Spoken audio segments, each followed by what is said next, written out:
Hello students, welcome to MDC Learning. Standard FY BCom, subject Commerce 2, topic Challenges in Service Sector. Students, in last video we saw what is services, what is service marketing, marketing mix for services, and the features of marketing mix services. Today's lecture we are going to see the challenges which are faced by the service sector. Means जो भी sectors services provide करते हैं उनके सामने भी बहुत सारे challenges होते हैं, बहुत सारे प्रॉब्लम्स होते हैं. ठीक है, तो that we are going to see in this video. First one is challenge of inseparability. Service sector cannot be easily separated from the service provider. These characteristics of service create certain problems such as, see, services जो है वो हम service provider से separate नहीं कर सकते. Means अगर service provider को सर्विसेज देनी है तो वो वहाँ पे फिजिकली ही शुड प्रेजेंट देयर, है ना. Without service provider the service can not be provided. So it is inseparability. It is inseparable. We cannot separate the service and service provider. These characteristics of service create certain problems such as, first one, restrict geographical reach. है ना, service provider चाहता है कि वो बहुत सारे geographical areas में services provide करे, but for that he should be present. The service should be present there, but it is very difficult for them to provide the services at the large area. ठीक है. Then physical presence of customer and service provider is essential. See, अगर services provide करना है तो वहाँ पे customer और service provider दोनों भी प्रेजेंस होने चाहिए. मान लो कि अगर अपने हेल्थ में कुछ इशू है, if we are having the health problem, ठीक है, तो for that the doctor can provide the service only when doctor is present and only when the patient is present. Without doctor and without patient वहाँ पे treatment नहीं होगा. ठीक है ना. तो यहाँ पे क्या है, फिजिकल प्रेजेंस ऑफ कस्टमर, मतलब जो पेशेंट है वो भी होना चाहिए और सर्विस प्रोवाइडर डॉक्टर भी होना चाहिए. उसके बिना तो सर्विस तो दी ही नहीं जाएगी. Then service provider can overcome the above problems with the help of following strategies. अभी यहाँ पे सर्विस प्रोवाइडर ये प्रॉब्लम जो है जोग्राफिकल रीच का, जहाँ पे सर्विस प्रोवाइडर हर एक एरिया में नहीं पहुँच सकता. सो for that there are some strategies which the service provider can adopt. First one is outsourcing of certain services. जो सर्विसेज है उसको आउटसोर्स कर दो. ठीक ना. आउटसोर्स कर दो मतलब franchisee, you can do the franchisee agreement, है ना. फ्रेंचाइजी एग्रीमेंट से आप सर्विसेज प्रोवाइड कर सकते हो. मान लो कि देखो, अगर आप बात करो एयरटेल गैलरी का, है ना. एयरटेल जो है मोबाइल कंपनी, तो एयरटेल का जो हेड ऑफिस है, तो एयरटेल कंपनी ने क्या किया है बच्चों, एयरटेल कंपनी ये चाहता है कि हमारे इंडिया में वो सारे रूरल अर्बन एरियाज में सर्विसेज प्रोवाइड करे, but it is not possible for them to go in each and every area. So for that what they have done, for that they have appointed the franchisees, है ना. वो franchisees को appoint करते हैं और franchisees Airtel के behalf पे customers को सर्विसेज प्रोवाइड करते हैं. ठीक है. तो यहाँ पे फ्रेंचाइजीज एग्रीमेंट होने चाहिए, आउटसोर्सिंग करना चाहिए. सी, आउटसोर्सिंग मतलब, मान लो, और एक एग्जांपल बताऊंगी आउटसोर्स के बारे में. आउटसोर्सिंग मीन्स सपोज कि एक सिक्योरिटी कंपनी है ना. एक कंपनी है जो सिक्योरिटी सर्विसेज देते हैं. सिक्योरिटी मतलब जो वॉचमैन वगैरह रहते हैं ना. देखो, अगर आप कोई बैंक में जाओगे तो वॉचमैन्स रहते हैं, कोई आप सोसाइटीज़ में जाओगे तो वॉचमैन रहते हैं, है ना. आप डीमार्ट में जाते हो, वहाँ पे वो सिक्योरिटी पर्सन होता है. ठीक है. तो ये जो सिक्योरिटी पर्सन, एक कंपनी ऐसी है जो सिक्योरिटीज़ को प्रोवाइड करती है. ठीक है. तो इन दैट ये सिक्योरिटी कंपनी जो है वो हर एक एरिया में सर्विसेज प्रोवाइड करना उनके लिए बहुत ही मुश्किल है. तो वो क्या करेंगी, that company will outsource their services. किसी एक आउटसाइड पार्टी को भी अपॉइंट कर लेगी और वो आउटसाइड पार्टी उनके बिहाफ पे, कंपनी के बिहाफ पे सर्विसेज प्रोवाइड करेगी. ठीक है. तो that is known as outsourcing. Then training to the support staff to deal with the certain activities. जो भी स्टाफ है उनको प्रॉपर ट्रेनिंग देनी चाहिए. Use of automation such as ATMs by bank. देखो, आज बैंक ATM मशीन से, तो ATM मशीन से हम पैसा विड्रॉ कर सकते हैं ना. पहले कैसा था कि अगर पैसा विड्रॉ करना है, जाओ बैंक में, लाइन में खड़े रहो, उसके बाद you can withdraw the money. But आज के डेट पे ऐसा नहीं है. So what the ATM is doing, the banks are providing the services with the help of ATMs. So that is challenges of inseparability. दूसरा, challenges of inconsistency. Service provider में vary from one person to another with the same organization. देखो जब भी service provider service provide करता है तो उनकी services कभी भी सेम नहीं होती, ठीक है ना। सपोज आप कोई भी सर्विस प्रोवाइडर के पास एक बार जाते हो, 2 बार जाते हो, तो हमेशा आपको अलग अलग लेवल की सर्विसेज मिलेंगी, है ना। It can not be same and it also differs from one person to another person. कोई एक स्टाफ होगा वो आपको बहुत अच्छी सर्विस देगा, कोई दूसरा स्टाफ होगा वो आपको प्रॉपर सर्विस नहीं दे पाएगा। So it depends from person to person. These characteristics of service create certain problems such as lack of standardization and quality control, है ना। तो ये एक प्रॉब्लम है जिसकी वजह से सर्विस प्रोवाइडर कंपनी जो है वो अपना स्टैंडर्ड मेंटेन नहीं कर सकती, अपना क्वालिटी मेंटेन नहीं कर सकती। क्यों? Because they have different staffs and different staff have different qualities, okay, different staff have different skills, and based on these skills they provide the services to the customers. Service provider can overcome the above problem by motivation of employee through incentives, है ना। अभी ये problem service provider कैसे solve करेगा? तो employees को motivate करो कि आपको कस्टमर्स को अच्छा इंसेंटिव्स देना, आपको कस्टमर्स को अच्छा सर्विस देना है, जिसके लिए आपको इंसेंटिव्स मिलेगा, है ना।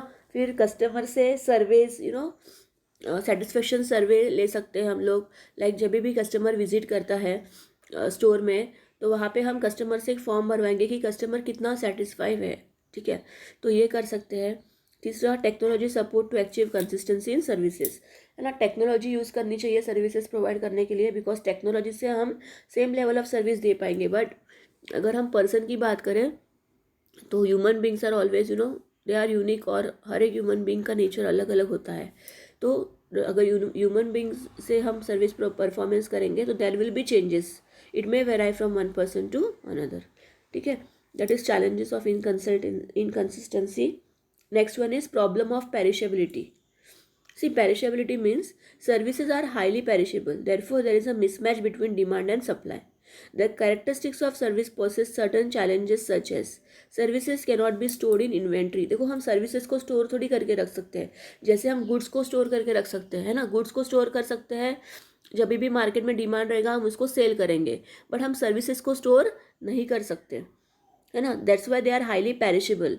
Unlike goods, mass production of services is not possible. हम सर्विसेज को प्रोड्यूस भी नहीं कर सकते, है ना। गुड्स का हम प्रोडक्शन करते हैं, उसको गोडाउन में स्टोर करके रख सकते हैं, जब भी डिमांड होगा मार्केट में हम उसको सप्लाई करेंगे, बट सर्विसेज को लेके ऐसा नहीं होता। Marketers of service can overcome the above problem by complimentary services during non peak periods और टाइमिंग्स, है ना। तो यहाँ पे क्या बोला है कि यहाँ पे सर्विस प्रोवाइडर को क्या करना चाहिए, जब भी नॉन पिक पीरियड्स है ना, उस वक्त उन्हें कुछ कॉम्प्लीमेंट्री सर्विसेज प्रोवाइड करनी चाहिए, उस वक्त उन्हें कुछ कॉम्प्लीमेंट्री सर्विसेज प्रोवाइड करनी चाहिए। Then low pricing during the non peak periods और टाइम्स, है ना। और जब भी नॉन पिक पीरियड्स हैं, ठीक है, उस वक्त वहाँ पे उनको अपने सर्विसेज का प्राइस जो है वो क्या करना चाहिए, लो प्राइस करना चाहिए, ठीक। देखो फॉर एग्जांपल अगर एक रिसोर्ट है, ठीक है, एक रिसोर्ट है, तो ये रिसोर्ट का सबसे ज़्यादा बिजनेस होता है मई मंथ में। बच्चों को छुट्टी होती है ना, फैमिलीज गाँव जाती है, तो they are having the business in the month of May. तो सब पूरे साल में उनके पास ज़्यादा बिजनेस नहीं होता है, लेकिन फिर वो पूरे साल में उन्होंने कुछ और सर्विसेज प्रोवाइड करना चाहिए, कुछ और सोचना चाहिए, ठीक है। और जो नॉन पीक आवर्स है तभी उन्होंने प्राइस भी क्या करना चाहिए, लो रखना चाहिए। तो लो प्राइस अगर रहेगा तो भी लोग रिसोर्ट में विजिट करेंगे। कुछ ऑफर्स रखने चाहिए, है ना, कुछ यूनिक चीज़ रखनी चाहिए, like that. So that is about problems of perishability. Next one is challenges of managing high demand. Market में सर्विसेज के लिए हाई डिमांड है और ये डिमांड को मैनेज करना बहुत ही डिफिकल्ट होता है सर्विस प्रोवाइडर के लिए। See at times a service firm में get very high demand specially during the peak timings, therefore there is a need to manage demand and capacity. बच्चों एक minute,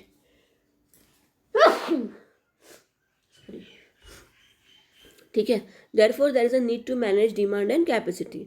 The following strategies can be used to manage high demand in relation to capacity. Offer incentive for non-peak usage, है ना, incentives offer करनी चाहिए। Preference to priority customers during peak timings, जो peak timings है उस वक्त क्या करना चाहिए, जो भी अपने उनके प्रायोरिटी कस्टमर्स हैं उनको प्रेफरेंस देना चाहिए। जो उनके लॉयल कस्टमर्स हैं, है ना, जो उनके रिच कस्टमर्स हैं, प्रेशियस कस्टमर्स हैं, उनको प्रेफरेंस देना चाहिए।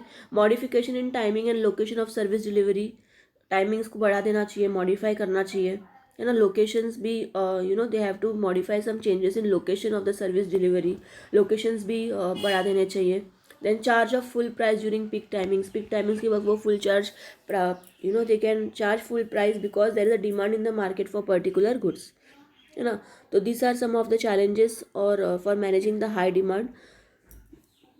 Then next one is challenges of customer retention. Now what do you mean by customer retention? See, customer retention means customer को रिटेन करना है ना. ऐसा नहीं होना चाहिए कि कस्टमर ने आज मेरे पास से सर्विसेज लिया, फिर नेक्स्ट टाइम वो किसी दूसरे सर्विस प्रोवाइडर के पास जाएगा. तो that should not be there, है ना. So service provider face the challenges of customer retention. Customer को कैसे रिटेन करे, क्या करे कि कस्टमर वापस हमारे पास आएगा, ये एक उनके पास बहुत बड़ा चैलेंज होता है. कस्टमर्स में switch over to the competition. Customer कोई दूसरे कॉम्पिटिटर के पास भी जा सकता है. तो सर्विस प्रोवाइडर के पास ये बहुत बड़ा चैलेंज होता है कि ये कस्टमर को कैसे रिटेन करके रखे. Therefore, a service firm needs to undertake customer satisfaction survey. Customer satisfaction survey करना चाहिए कंपनी ने. And make changes in marketing mix including introduction of new and innovative services, है ना. तो यहाँ पे सर्विस प्रोवाइडर को क्या करना है, कुछ नए इनोवेटिव चीज़ें लानी है मार्केट में, कुछ नई इनोवेटिव सर्विसेज प्रोवाइड करना है, कुछ एक्स्ट्रा प्रोवाइड करना है ताकि कस्टमर वापस उन्हीं के पास आए.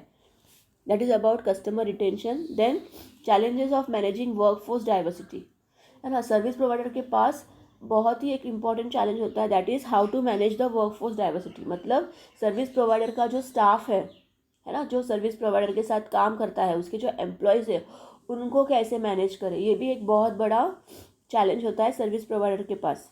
सो diversity among employees is an asset because it brings to the organization a range of skills and talents. देखो क्या बोला है कि एम्प्लॉयज़ जो होते हैं वो डाइवर्स होते हैं, मतलब हर एक एम्प्लॉय अलग होता है, हर एक एम्प्लॉय का नेचर अलग होता है, हर एक एम्प्लॉय का स्किल्स अलग होता है, टैलेंट्स अलग होता है ना. At the same time individual differences poses the challenges to managers. Individual difference होता है, बराबर, हर एक इंडिविजुअल डिफरेंट होता है. Managers must be sensitive to individual differences and manage them effectively. अभी जो मैनेजर्स है, ये मैनेजर्स को सारे लोगों को हैंडल करते आना चाहिए because they are of different nature. तो अलग अलग नेचर के बंदों के साथ डील करना it is very very difficult. ठीक है, तो managers should be very very sensitive in this case. Some of the practices which management में अडॉप्ट आर एस. अभी मैनेजमेंट ने क्या करना चाहिए, सबसे पहले फॉर्मिंग कमिटी और teams with members belonging to diverse groups, है ना. कमिटीज़ और टीम्स बनानी चाहिए. Organising informal get togethers, manage कुछ पार्टी वीटी रख दो, ठीक है ना, जिससे एम्प्लॉयज़ एक साथ आए, खुश हो जाए. तो उनके लिए गेट टुगेदर्स रख दो. कुछ कल्चरल एक्टिविटीज़ रख दो. Organising cultural activities which diverse talents can be showcase, है ना. अभी कल्चरल एक्टिविटीज़ में सपोज दिवाली है तो दिवाली का एक सेलिब्रेशन करो, क्रिसमस का सेलिब्रेशन करो, है ना, होली का सेलिब्रेशन करो. तो all this cultural activities should be kept by the service provider. Then treatment to all employees is a member of one family. Employees जो है उनके साथ क्या करना है, मेंबर्स की तरह बिहेव करना है जैसे हम एक फैमिली के हैं. Canteen menu to include diverse items from across India and even from other countries. जो कैंटीन होता है सर्विस प्रोवाइडर की कंपनी में, है ना, वो कैंटीन में हर एक कल्चर का फूड आइटम होना चाहिए. मतलब गुजराती थाली, मराठी का मिसळ, है ना, फिर साउथ इंडियन का इडली डोसा, है ना. सो लाइक दैट हर एक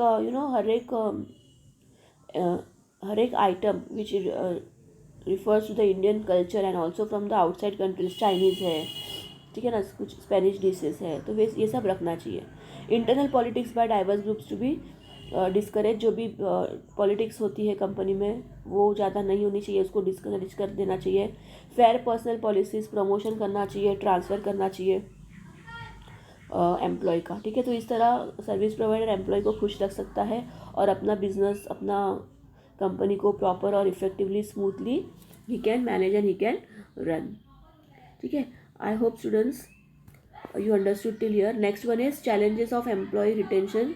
देखो यहाँ पे और एक दिया है, एम्प्लॉयज़ को कैसे रिटेन करें. जो एम्प्लॉयज़ है वो बार बार छोड़ के जाते हैं कंपनी को, ठीक है ना, तो ये एम्प्लॉयज़ को कैसे रिटेन करना है.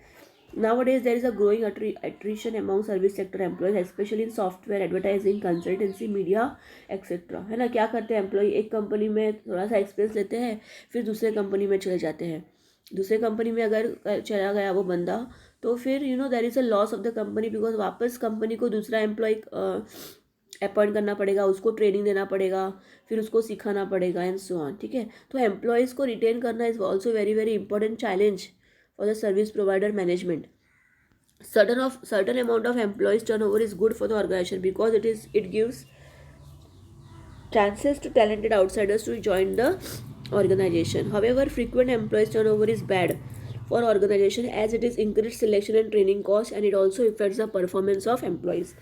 देखो क्या बोला है कि एम्प्लॉय टर्नओवर मतलब एम्प्लॉय अगर बार बार छोड़ के जाता है कंपनी को तो ये अच्छी बात नहीं है. क्यों? बिकॉज इससे क्या होगा, एम्प्लॉय का ट्रेनिंग कॉस्ट बढ़ता है, सिलेक्शन कॉस्ट बढ़ता है, ठीक है, और परफॉर्मेंस कंपनी के परफॉर्मेंस पे भी प्रॉब्लम आती है. तो employees turnover it is very very bad. Therefore the service provider need to introduce certain measures to overcome problem of employee retention such as, देखो क्या करना चाहिए कंपनी ने, matching job with individual skills and aptitude, है ना. जो particular job particular person के लिए मैच हो रहा है वही जॉब उसको देना चाहिए, ठीक है. अगर आप एक इंजीनियर को बोलोगे कि आप डॉक्टर का काम करो तो वो नहीं कर सकता, है ना. तो इंजीनियर को अगर इंजीनियरिंग में इंटरेस्ट है तो उसको इंजीनियरिंग का ही काम देना चाहिए, लाइक दैट. दूसरा, एम्प्लॉय रिलेशन मैनेजमेंट, एम्प्लॉय और मैनेजमेंट के बीच में अच्छा रिलेशन होना चाहिए.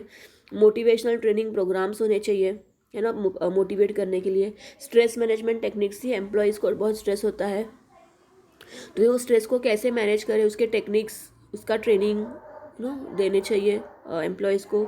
रिटेंशन बोनस, अगर कंपनी कंपनी अगर कंटिन्यू करता है बट कंपनी को एम्प्लॉय अगर कंटिन्यू करता है कंपनी को तो एम्प्लॉय को बोनस देना चाहिए. लॉन्ग टेन्योर पैकेज के बारे में सब idea should be given. It should be given to the employee participation and empowerment etcetera. Employees को कुछ responsibilities, challenges, power, authority, delegation, ये सारी चीज़ें it should be given to the employee. Then only the employee can be retained in the organization, ठीक है. I hope students you understood this video. Thank you very much.